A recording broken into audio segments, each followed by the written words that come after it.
आजादी तो मिल गई, मगर ये गौरव कहां झुकाएगा। मरमुखे इसे घबराहट में तू बेच न तो रखा जाएगा।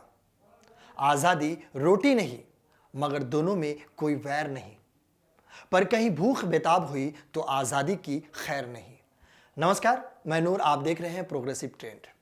ये पंक्ति राष्ट्र कवि रामधारी सिंह दिनकर की है, जिन्होंने ऐसी ऐसी कविताओं की रचना की है जो मन को आंदोलित कर देती है, जिनकी गूंज सालों बाद आज भी देश के कोने कोने में सुनाई देती है।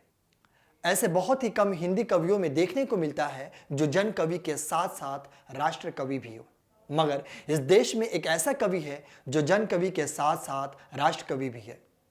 ये इज्जत बहुत ही कम कवियों को नसीब हो पाई है। ऐसे ही एक कवि है रामधारी सिंह दिनकर, जिनकी कविताएं अनपढ़ व्यक्ति से लेकर पढ़े लिखे व्यक्तियों तक समझ आती है। लेकिन अफसोस, आज ही के दिन यानी 24 अप्रैल 1974 को दिनकर जी इस दुनिया को अलविदा कह गए थे। रामधारी सिंह दिनकर हिंदी के प्रमुख लेखक, कवि और निबंधकार थे। दिनकर आधुनिक युग के श्रेष्ठ वीर रस के कवियों के रूप में जग जाहिर है। वे आजादी से पहले एक विद्रोही कवि के रूप में उभरे थे, लेकिन देश को आजादी मिलने के बाद राष्ट्र कवि के नाम से मशहूर हुए। दिनकर की कविताओं में एक ओर ओज, विद्रोह, आक्रोश और क्रांति की पुकार है, तो दूसरी ओर कोमल श्रृंगार भावनाओं की अभिव्यक्ति है, जिसकी मिसाल उनकी रचना कुरुक्षेत्र और उर्वशी नामक कृतियों में देखने को मिलता है। आज से तकरीबन 114 साल पहले बिहार के बेगूसराय जिले में रामधारी सिंह दिनकर ने जन्म लिया। ये जब 2 साल के थे तब इनके सर से पिता का साया उठ गया। इनकी मां लालन पोषण में कोई कमी नहीं छोड़ी।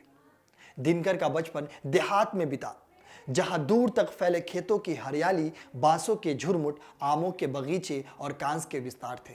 प्रकृति की इस सुषमा का प्रभाव दिनकर के मन में बस गया, पर शायद इसलिए वास्तविक जीवन की कठोरताओं का भी अधिक गहरा प्रभाव इनकी जीवनी पर पड़ा। रामधारी सिंह दिनकर को लेखन के लिए काफी पुरस्कारों से नवाजा गया।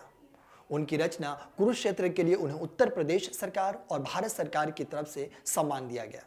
उनकी रचनाओं से प्रभावित होकर भारत के पहले राष्ट्रपति डॉक्टर राजेंद्र प्रसाद ने उन्हें 1959 में पद्म विभूषण से सम्मानित किया।